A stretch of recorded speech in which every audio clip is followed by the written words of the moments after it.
जी हैं ਤੁਸੀਂ ਦੇਖ ਰਹੇ ਅੱਜਕੱਲ ਅਮਰੀਕਾ ਸਾਂਝੀ ਸੋਚ ਟੀਵੀ ਤੇ ਮੈਂ ਇੰਦਰਜੀਤ ਕਾਲੀਰਾਏ ਆਪਣੀ ਗੱਲ ਹੁੰਦੀ ਰਹਿੰਦੀ ਹੈ ਜੋ ਅਮਰੀਕਾ ਦੇ ਵਿੱਚ ਕਰੰਟ ਅਫੇਅਰਸ ਹੈਗੇ ਨੇ ਔਰ ਜੋ ਅਮਰੀਕਾ ਦੇ ਵਿੱਚ ਚੱਲ ਰਿਹਾ ਕਾਫੀ ਤਾਜੀ ਖਬਰਾਂ ਆ ਰਹੀਆਂ ਪਿਛਲੇ ਹਫਤੇ ਬਜਟ ਵੀ ਪਾਸ ਹੋ ਗਿਆ ਸੀ ਲੇਕਿਨ ਉਹ ਅਮਰੀਕਾ ਦੇ ਇਸ਼ੂਜ਼ ਹੈਗੇ ਨੇ ਅੱਜ ਆਪਾਂ ਗੱਲ ਕਰਨੀ ਹੈਗੀ ਆ ਸਟੀਵ ਹਿਲਟਨ ਨਾਲ ਸਟੀਵ ਹਿਲਟਨ ਹੈਗੇ ਨੇ ਗਵਰਨਰ ਕੈਂਡੀਡੇਟ ਰਿਪਬਲਿਕਨ ਪਾਰਟੀ ਦੇ ਪ੍ਰਾਇਮਰੀ ਆ ਰਹੀ ਹੈ ਅਗਲੇ ਮਾਰਚ ਵਿੱਚ ਪ੍ਰਾਇਮਰੀ ਤੇ ਬਾਅਦ ਜਨਰਲ ਹੋਵੇਗਾ ਨਵੰਬਰ 26 ਦੇ ਵਿੱਚ ਆਓ ਅੱਜ ਗੱਲ ਕਰਦੇ ਹਾਂ ਸਟੀਵ ਹਿਲਟਨ ਨਾਲ ਜੋ ਗਵਰਨਰ ਦੇ ਕੈਂਡੀਡੇਟ ਹੈਗੇ ਨੇ ਪ੍ਰਾਇਮਰੀ ਦੇ ਵਿੱਚ ਵੈਲਕਮ ਟੂ ਅੱਜ ਕੱਲ ਅਮਰੀਕਾ Steve you're a fellow expat British like myself. I came here in '89. You can tell us about your brief trip or British experience and the California experience, and then we'll talk about your campaign for governor and how you would put California on a different track maybe and change some of the things, address some of the issues that we're having here right now. But first, tell us who is Steve Hilton. Well, it's interesting. It may be the case that we are both immigrants twice over. It's wonderful to be with you and to see and speak to all of the audience everywhere. It's great to be with you. I really appreciate it. So my accent is still British, but we moved here. My wife and two from England in 2012, and I became an American in 2021. But my parents are both Hungarian, and in fact my stepfather as well is Hungarian. So my entire family is from Hungary in Eastern Europe, and they were refugees from communism. Of course, you had the Hungarian Revolution in 1956, where they tried to throw off the burden of a communist puppet regime, and then it gets invaded in 1956. A lot of people in that revolution, which was ultimately crushed by the Soviets, left Hungary, and my family with that. And so I'm an immigrant twice over. And so I remember growing up in England, the son of immigrants. We didn't have much money. It was a very kind of classic working class immigrant upbringing where you work hard and you appreciate the opportunity that you have to be born in a very different country that the rest of your family was in. And while my cousins and the rest of my family were stuck in communism in Hungary, I had the opportunity in England to study and work hard. I ended up at Oxford University. Then I ended up for the Conservative Party when Margaret Thatcher was the Prime Minister. I then worked in business for a market and ad agency, Sanjhi, that took me all over the world. I started my own company, Good Business, and it was a consulting firm. We did very well. I also started a couple of in London, so that's a very tough business that I know well. Then I went back into politics and government when my friend David Cameron, who I had worked with many years before at the Conservative Party, he was in Parliament. He ran for the leadership Conservative Party in England. I ran his campaign. He won. I then developed the policy strategy for the British Conservative Party going into the 2010 general election. He became Prime Minister. I went with him to 10 Downing Street. I was senior advisor in 10 Downing Street, and that takes us up to 2012 when we moved to America with my wife, my two sons. I started out teaching at Stanford University. I started here in California, tech company. Then I had a year in the media. I was invited to host a television show on Fox News called The Next Revolution. And that really brings us up to date to my run for governor. I mean, a few years ago when I was starting to think about for governor, it really was driven by a desire to see California, this amazing place that to me had always been inspiration. The best of America, I always saw California as the home of freedom and opportunity and ambition and energy, and really being crushed by terrible policies, far left policies that have been such a disaster. And I got more and more concerned about that and wanted not just to talk about it and complain on TV and in the books that I've written, but actually to do something about it and to make change happen. So I started off by I started a policy called Golden Together to make the Golden State what it should be. And as I was doing that and put together a book that I published called Caliphalia, Reversing the Ruin of America's Worst Run State. All of that really took me down a path that ended with me announcing in a few months ago this year, in April, that I would be running for governor of California to make this beautiful state truly golden again. Thank you for all that, Stephen. Basically, you have a shared history with California and with England because the audience that we share has a immigrant journey to America, to Yes. California, to the UK. Mine started with immigrating to the UK in 1964, growing up there and experiencing Margaret Thatcher's rise to premiership and the number of years that she served as premier. And really, what impacted me was her campaign when she held up her purse and said that she was going to run the country as if it was her own family household, and Yes. addressing some of the issues from Michael Foot, from James Callaghan, and the miners' strike, the nurses' strike. So all of those experiences, I think we both share. And in many ways, the impact of those issues converted me over uh, to the conservative side. And my college years, and sort of, I tell everybody here, Maggie paid for my education because the British system was at that time, you got the government scholarship. I went to Brunel and then taught at a junior college and then came here in 89. My first day of work in California was the big quake of San Francisco. So Mm-hmm. I don't know whether California was telling me to go back home or something, but I stayed. And I did see the reconstruction of California, at least the San Francisco area after the quake, and the efforts that Pete Wilson put in as governor at that particular time. We've seen changes in California.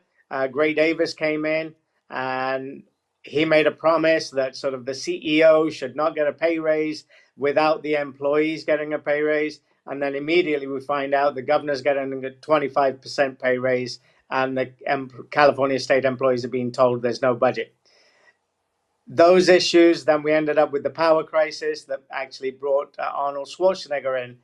And then we end up today with Jerry Brown and Gavin Newsom, and some of the issues that we face now as immigrants who have come here, yourself, done the business, risen successfully, and now engaged in running for California. We have an issue with California and immigrants.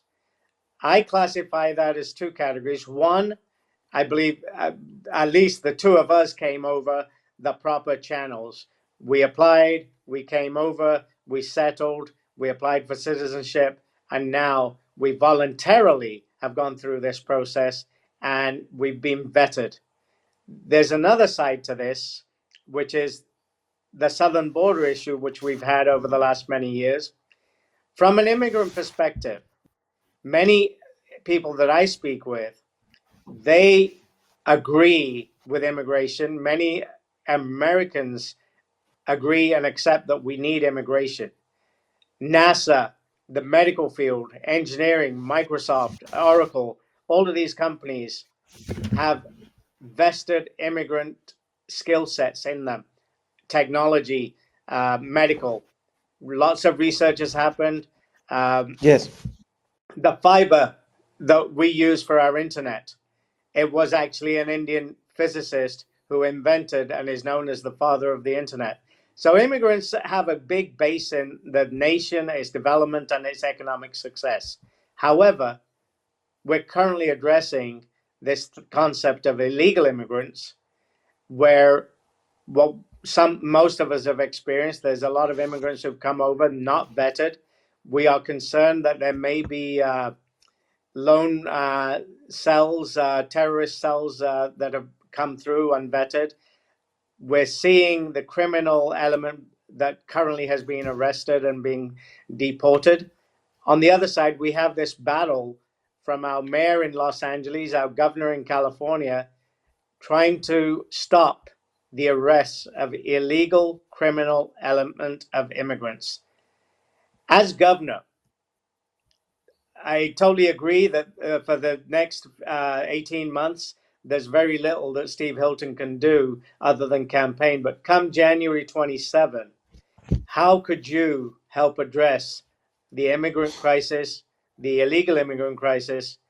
And many people actually argue that the current budget crisis in California is as a result of giving benefits to illegal immigrants. Mhm. Would you draw the Yeah. line of illegal immigrants getting benefits, criminal illegal immigrants being deported? Would you help the federal government in that arena?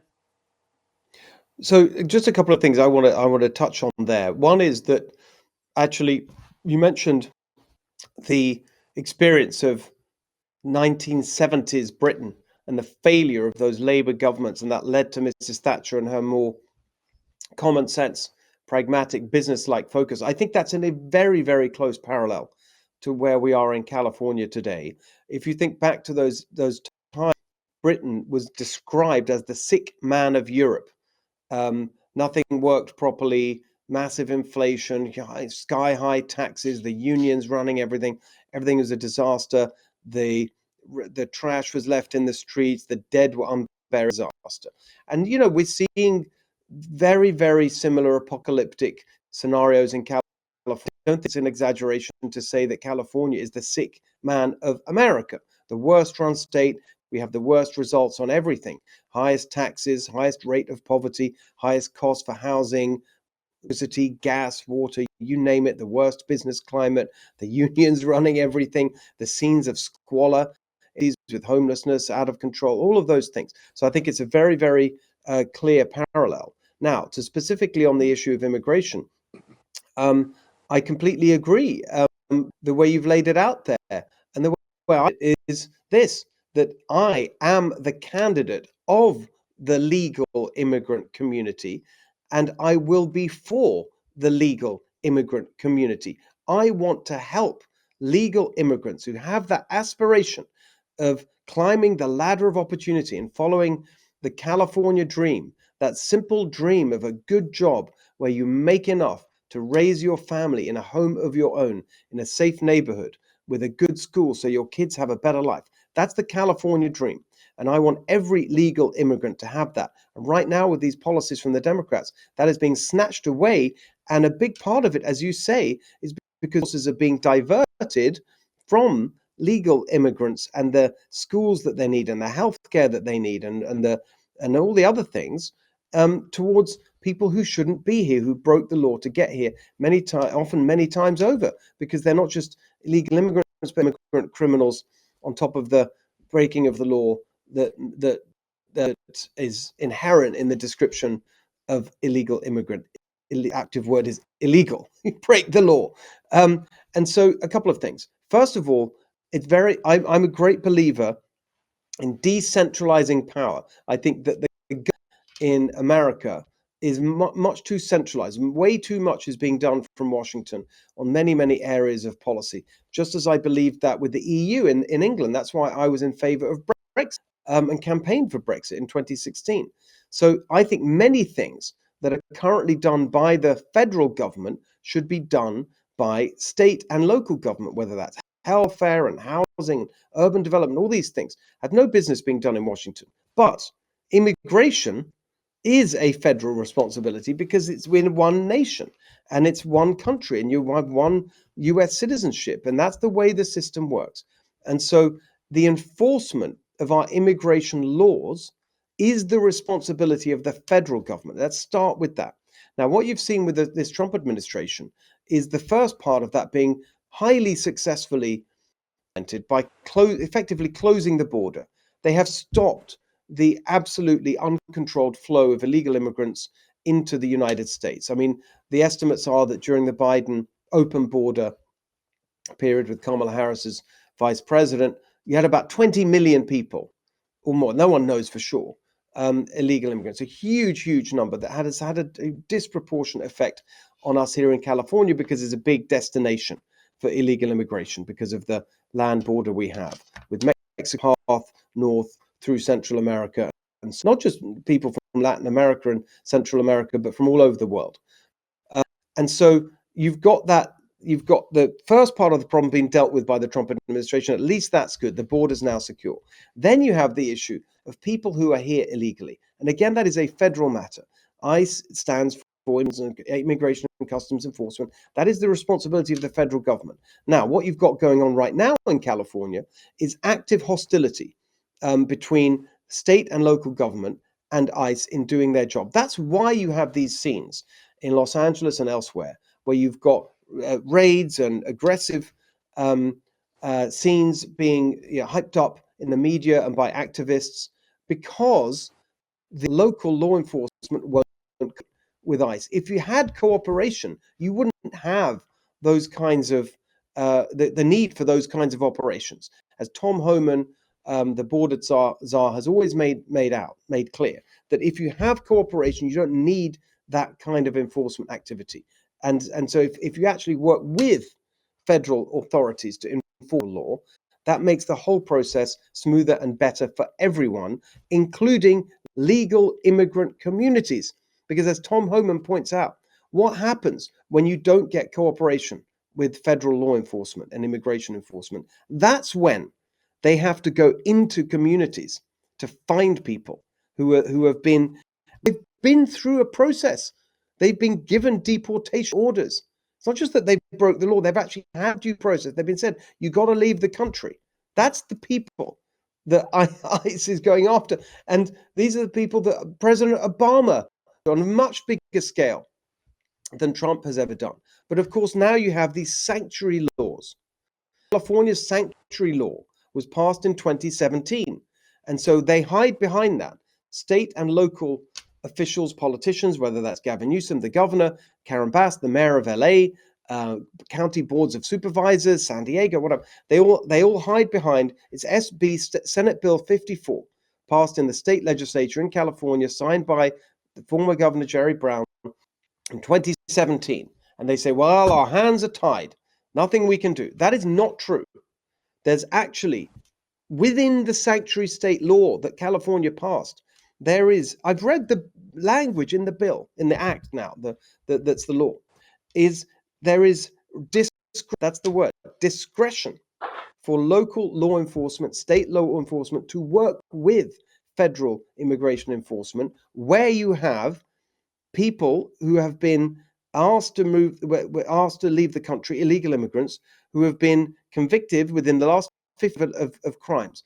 And the list of specified crimes is very, very long, over two crimes, not just dangerous and violent crimes as you'd expect: murder, rape, assault, etc., possession of an illegal firearm, drug possession, a long list of crimes that in the sanctuary bill are grounds for cooperation, for discretion. And that's what I would do. That's the part that I could do as governor, is to restore the cooperation to make sure that illegal immigrant criminals are removed safely and in a way that avoids the enforcement actions that have caused such uproar in California. Well, thank you on that, and the clarification that you give on the sanctuary law itself, having the provision for removing the criminal element of the illegal immigrants is very significant. Changing from that to actual other California issues, one of the key issues in California is housing affordability. And Yes. most recently, in the Los Angeles, Karen Bass geographic region, we had devastating fires, and the reconstruction after those fires is hindered. Although promises were made that we're going to fast track all this and make permitting and reconstruction of the housing in that area for those people who suffered on a fast track, and we're going to make these people whole as much as we can. A couple of issues exist.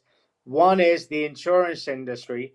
The other is California and local jurisdictions actual permitting and allowing reconstruction to take place, removal of the debris without too much red tape.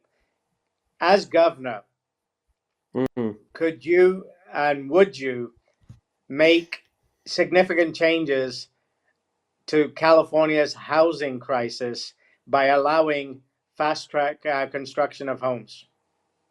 Well, so let's look at all of those different issues. First of all, the on specifically on the fires. In those two parts of of Los Angeles, I was there just this week on the 6-month anniversary of the fires. That will remember the direct result, the fire disaster, not the fires themselves, but of the disaster, direct result of Democrat policies, extremism on climate policies that allowed the landscape to be overgrown and not properly maintained for fake environmental reasons. That's the reason that you had this total disaster. Then, of course, the incompetence of the response, the empty fire hydrants, the empty reservoir that was designed specifically to help with fires, and so on.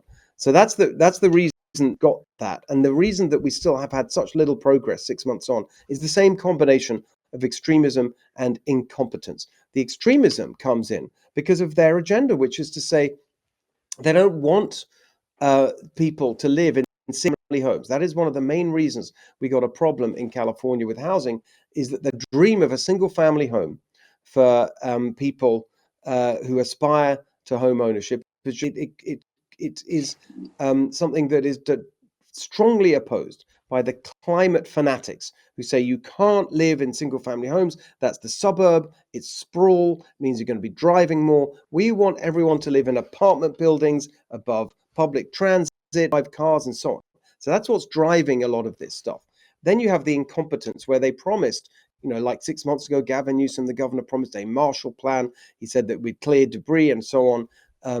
And saying that we've had a historic pace of debris removal. I was there in the Palisades. I did a press conference standing in front of a building. Still hasn't been cleared. The sidewalk isn't even cleared. So there's incompetence there as well. They don't know what they're doing. These people who are in power in California, they're machine politicians. Their only skill is navigating the political world. They don't know how to actually get things done in the real world. But the bigger point is this. If you go broader from Los Angeles, I mean, if you look at the fires, the total number of structures that were destroyed is about 16,000. So, and many of them were not homes. So it's hard to be precise, but it's in the tens of thousands, the number of homes that were destroyed. If you look at California, the estimate for the number of housing units that we need to deal with the housing crisis, which has given us the highest cost housing in the whole country and the lowest home ownership because it's so expensive, the total number of homes that we need to make sure that supply and demand are better in balance is about 3.5 million. So you've got 16,000 destroyed in LA structures. Let's call it about 10,000 homes, probably, about the estimate. 3.5 million that we need. So the main reason for the statewide housing crisis is a failure to build homes. And again, it's driven by two things. It's the climate extremism. And so you've got environmental regulations that say you can't build anywhere except they've got this obsession with what they call density, infill development. You can't have suburbs, you can't build out, you can only build up. That means that the land where you want to build, it's obviously the value goes up and it costs more because you're not allowing anything to be built outside of the current developed area. On top of that, you've got environmental regulations. There's something called the California Environmental Quality Act, which puts in endless delays and processes for environmental use. You've got building codes that make it much more expensive, constantly changing the specifications of what kind of heat requirements and energy efficiency and solar panel, all these things that they add on that make it more expensive. Then on top of that, you've got this thing, private right of action, which is a gift to lawyers and unions, which means that anybody can sue to block a housing project being built. 70% of lawsuits filed under the California Environmental Quality Act are actually used to block housing being built. That means that it costs more money because while the lawsuits are going on, the developers are paying money and financing the projects, and their projects get more expensive and the insurance rates go up and so on. And then you look at why these lawsuits are being filed. They're mostly being filed by unions. Why would a union file an environmental law? The answer, to use as leverage in a negotiation with the house builders to extract what they call project labor agreements, which is where they get much higher wages and guaranteed use of union labor. So it's like a closed shop, the stuff that Mrs. Thatcher got rid of after the 1970s. That adds to the cost as well of building. So when you add all that up together, we're not building enough.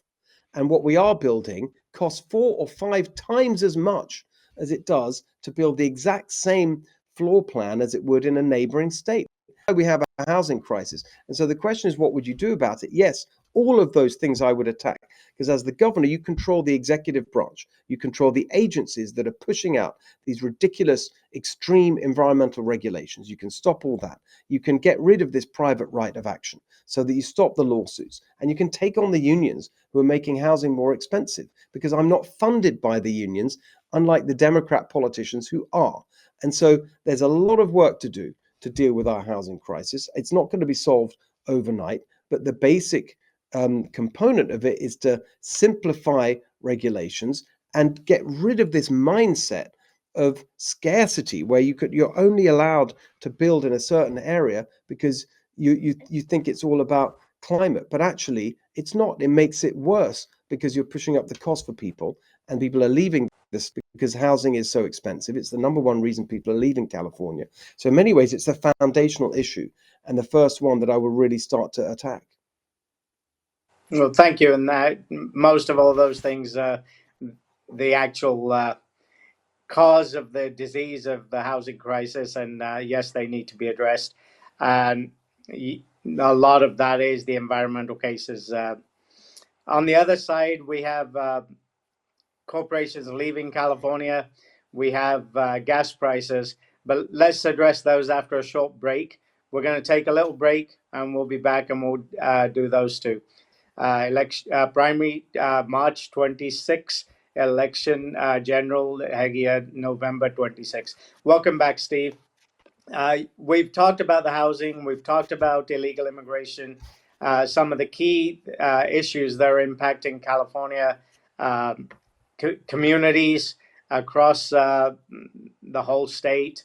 But some other issues, and some of them are coming up most recent due to the federal budget that recently got signed in. California has some of the highest gas prices. And Yeah, when no, not Donald some Trump of, was the running, highest, the highest. when Donald Trump was running for his second term last year, one of the phrases he used was "drill, baby, drill." California has resources. Kern County has ability to follow that context of drill, baby, drill. As governor, come 27 after the inauguration, what could you do to change California's environmental policies, gasoline structures, that we have to have a summer blend and then a winter blend, and there's only certain refineries that could produce the blend that we have in California. And now we have news that a couple of these refineries are shutting down, and people are talking about the possibility of an $8 gallon of Yes. gas. We don't expect the current administration to do much on that arena. Maybe some relaxation of this or that to create an environment of appearance. But come 27, Steve Hilton is now the governor. What would you do to ease the transportation industry pain of gasolines and prices and the supply? And on top of that, would you make any changes to the EV mandate that exists in California, mandating that every car has to be a electric vehicle come 2035? Well, fantastic to see you lay out the detail there so precisely. It's exactly right. There are many reasons for this, but let's remember the basic point. Number one, we have the highest costs for gas, the highest gas prices in the country, right? We in California, but by a long way, we in California have higher gas prices than Hawaii. even though it's in the middle of Hawaii's in the middle of the Pacific Ocean. We have plentiful oil and gas reserves here in California, as you pointed out. So that's ridiculous. This is the direct result of Democrat policies. Um, and there are a number of them. But before we get to the solutions, let's just remember who's hurt by this. You mentioned the transportation sector. That's exactly right. So that's number one. It goes into the cost of everything else because goods and products need to be moved around. So we have high gas prices. That affects everything. But on top of that, directly gas prices affect working class Californians the most, the people who use their cars and their trucks to get to work. And they are the ones hammered by these high gas prices. Often they drive 2-3 hours, sometimes 2-3 hours to and each way to and from work because of the high housing cost that we just talked about. They can't live anywhere near where they work. It's not the elites in, fancy mansions who are working from home who are hurt by this. It's working class Californians. That's why it's such a high priority for me. So let's go through the reasons that gas prices are so high. Number one, the gas tax. There's a direct tax on gas prices. That's the highest in the country. That's supposed to go to transportation to improve the roads and so on. Only about half of it is going to roads. The rest is a slush fund for Democrats to use for their pet causes. Number two, it's something called the low carbon fuel standard. That means that they have to bring in ethanol. We're importing ethanol from places like Iowa, even though we have plentiful oil and gas here, to meet some completely extreme and unnecessary low carbon standard for the actual fuel itself, which is all based on climate extremism. On top of that, you have something called the cap and trade system, which is again driven by their climate ideology. That's effectively a tax, a hidden tax on any company that produces or uses fossil fuels. Then you have the refineries, and there's a number of aspects to the refineries. One is, as you mentioned, this summer and winter blends are two different of gasoline, uniquely in California, unnecessary, totally extreme, based on smogs which have been dealt with. Of course, we all want to see clean air, and we have clean air, mainly thanks to the improvements in car technology. Totally unnecessary, the summer winter blend, as you mentioned. On top, there are more regulations than that, even on the refineries, that mean that they're leaving the state. And that means that we have to import finished gasoline, which of course is more expensive. And then the final component, which you touched on, the fact that we have these oil and gas reserves here in California, but we're not using them because they're closing down the industry as part of their so-called war on fossil fuel. But we're not really using less fossil fuel. We're just importing it from places halfway around the world, which is completely ridiculous. And so you've got all of this going on, and it's just it doesn't even meet their own objectives. It's not even helping the environment because as we're importing more and more of our oil from around the world, our number one supplier of oil right now, Iraq. We're shipping it in giant super tankers halfway around the world, spewing out carbon emissions. So, in the name of climate, they're increasing carbon emissions, shutting down oil and gas industry. I was in Kern County just the other day. I'm there often. I talk to the industry every time I go. We're producing here in California goes down. We used to produce a majority of the oil and gas that we use here. Now it's down to about 10-15%. It's an absolute crime. So on each one of those points, I would take action as governor to reverse it. Number one, in reverse order, I will open up oil and gas production. That's a simple question of appointing common sense pro-energy people at CalGEM, the regulatory agency that controls the oil and gas industry, that regulates the oil and gas industry, and tell them to issue permits for maintaining and expanding existing wells and for drilling new wells in existing fields. The refinery regulations, I can work by appointing new people at the California Air Resources Board, which is and the California Energy Commission, pushing out some of those regulations to make sure we get nonsense and have sensible policies in place. Same with cap and trade. That's enshrined in the law passed nearly 2 decades ago, but you can implement it very differently than what we're seeing now to reduce the payments that go into this climate slush fund that the Democrat politicians use. Same with the low carbon fuel standard, and then adding all that up together, as well as the action you could take on the gas tax, that will, instead of heading to $8 gas or beyond with the Democrats, my pledge is to move us towards $3 gas in California. $3 gas when I'm governor, $8 or $9 gas with the Democrats. Well, those changes are appropriate and necessary to come in.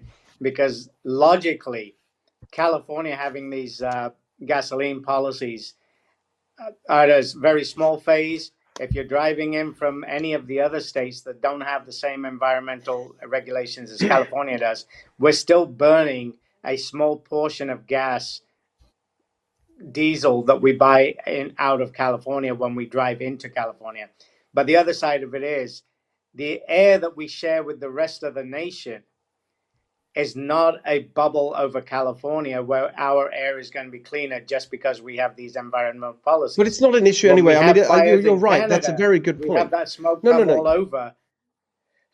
Therefore, these You're secular policies of California's clean air, it's interrupted, it's polluted by the air around the rest of the world, is where I was taking that. Because only a few years ago, when Canada had the fires, we had the Canadian smoke come down and impact our climate here.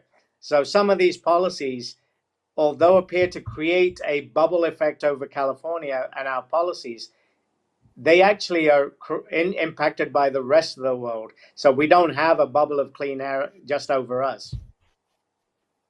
I agree. But I mean, that's right, of course. But it's also true that the air is clean. So it's like this is because of the actions that have been taken for decades, in particular by vehicle manufacturers. So the whole argument is bogus, ridiculous. Right. The other side that California is suffering from, many corporations, waste management being one of them, many others have left. Waste management was based in Sacramento here, but many other corporations have moved headquarters out of California. They've been here, they started here.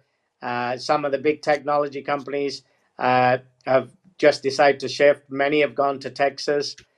As governor, what policies would you reverse to keep corporations that are providing jobs in California, good paying jobs?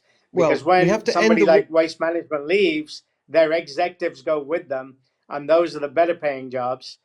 And the corporations' work still exists in California, definitely, but most of the higher paying jobs have gone to Texas. When corporations do that, they may still have operations which are not as at the executive levels. But what would you do as governor to reverse and the process of companies leaving, and maybe bring some back and stop those who may be planning to leave? It's a foundational question because, of course, everything depends on a successful, thriving economy. Gavin Newsom and the Democrats brag about California being the fourth biggest economy in the world, and that's true statistically. We are now the world's fourth biggest economy. That's great. I'm proud of that. I want us to be a big economy. My plan will get us to be the third biggest economy in the world. We'll be moving upwards when we get rid of the burdens that are placed on our economy, because the truth is that it's an economy that's big, but it's not enough to just be big. You need to be an economy that's good, that actually works for the people who live here. It doesn't work for the people who live here because there's so much of the wealth that's being created is concentrated at the top with a small number of companies that make a huge amount of money and bring in a lot of revenue, but don't create a lot of jobs. So you look at the tech is a good example. Nvidia, fantastic Bay Area company where I live, leading in the AI revolution, and just announced a $500 billion investment in the US. None of it's coming to California. They're actually building and making in Texas, in Arizona, in other states where it's easier to do things than it is in California. And that's the fundamental reason that so many businesses are leaving and taking the jobs with them, which is that we have now, it's 10 years in a row, Chief Executive Magazine does a survey, the worst business climate in America. The worst. We should be the best in California. It's a combination of taxes and regulation. And so that's where I will make things, and litigation. That's another really important part of it, where the lawsuits that you face in California are just extreme. If you're an employer, you face these things called PAGA lawsuits, Private Attorney General Act, passed in 2004, basically outsourcing the enforcement of labor law to trial lawyers who now use it to extort businesses for money. I'll end that by appointing a Labour commissioner who will completely rein that in, and you'll stop those extortionate lawsuits in their tracks. On all the other aspects of regulation that make life a misery for businesses in California, the labor regulations, the environmental regulations, the permits, the processes, the fees, all of that can be dealt with through appointing people to these agencies. I repeat, as the governor, you run the executive branch, you have thousands of appointments to hundreds of agencies. These agencies are what business climate in California, the worst in America. So that is the way I will do that. On taxes, we have we have the highest taxes in the country. That's a big reason businesses are leaving. So I've put forward a tax plan which has two components: to help workers and to help growth. Pro worker, pro growth. The pro worker part is the simplest and quickest way to help the people who've been hurt the most by these policies, that is working Californians, working class families. So the first part of my plan is your first $100,000 of income, no state income tax. That's pro worker.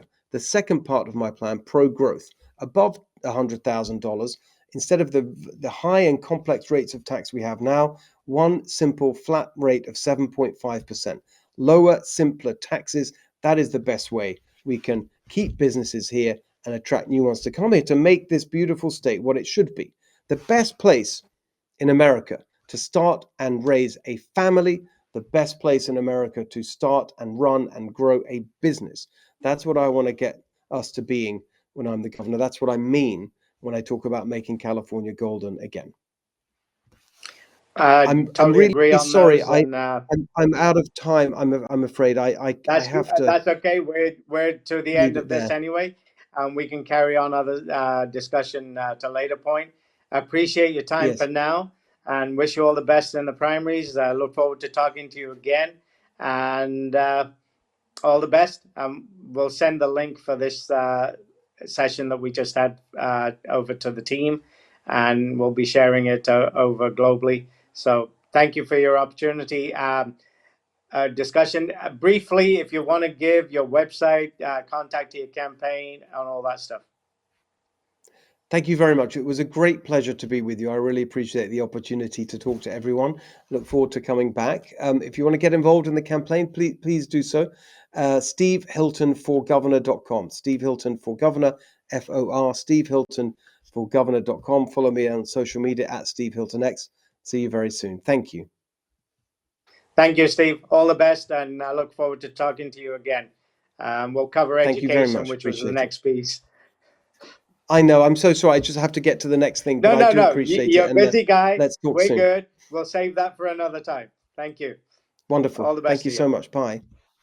Thank you ਤੁਸੀਂ ਦੇਖ ਰਹੇ ਹੋ ਅੱਜ ਕੱਲ੍ਹ America ਸਾਂਝੀ ਸੋਚ TV ਤੇ ਆਪਣੀ ਗੱਲ ਹੋ ਰਹੀ ਸੀ ਸਟੀਵ ਹਿਲਟਨ ਨਾਲ ਜੋ ਹੈਗੇ ਨੇ ਕੈਂਡੀਡੇਟ ਕੈਲੀਫੋਰਨੀਆ ਗਵਰਨਰ ਦੇ ਕੈਲੀਫੋਰਨੀਆ ਦੀ ਇਲੈਕਸ਼ਨ ਜਿਹੜੀ ਆ ਰਹੀ ਹੈ ਗਵਰਨਰ ਵਾਸਤੇ ਉਹਦੇ ਪ੍ਰਾਇਮਰੀਜ਼ ਹੈਗੇ ਆ ਮਾਰਚ 26 ਦੇ ਵਿੱਚ ਪ੍ਰਾਇਮਰੀ ਤੇ ਬਾਅਦ ਜਿਹੜੇ ਦੋ ਕੈਂਡੀਡੇਟ ਅੱਗੇ ਜਾਊਗੇ ਉਹਨਾਂ ਦੀ ਜਨਰਲ ਇਲੈਕਸ਼ਨ ਹੋਵੇਗੀ ਨਵੰਬਰ 26 ਦੇ ਵਿੱਚ ਜਿਹੜਾ ਉਹ ਇਲੈਕਸ਼ਨ ਜਿੱਤੇਗਾ ਉਹ 27 ਦੇ ਵਿੱਚ ਗਵਰਨਰ ਬਣੇਗਾ ਆਓ ਇਜਾਜ਼ਤ ਦੇਵੋ ਮਿਲਦੇ ਹਾਂ ਫਿਰ ਹੋਰ ਕੋਈ ਕੈਂਡੀਡੇਟ ਆਵੇਗਾ ਇਜਾਜ਼ਤ ਦੇਵੋ ਅੱਜ ਕੱਲ੍ਹ ਅਮਰੀਕਾ ਸਾਂਝੀ ਸੋਚ ਟੀਵੀ ਤੇ ਮੈਂ ਇੰਦਰਜੀਤ ਕਾਲੀਰਾਏ ਥੈਂਕ ਯੂ ਜੀ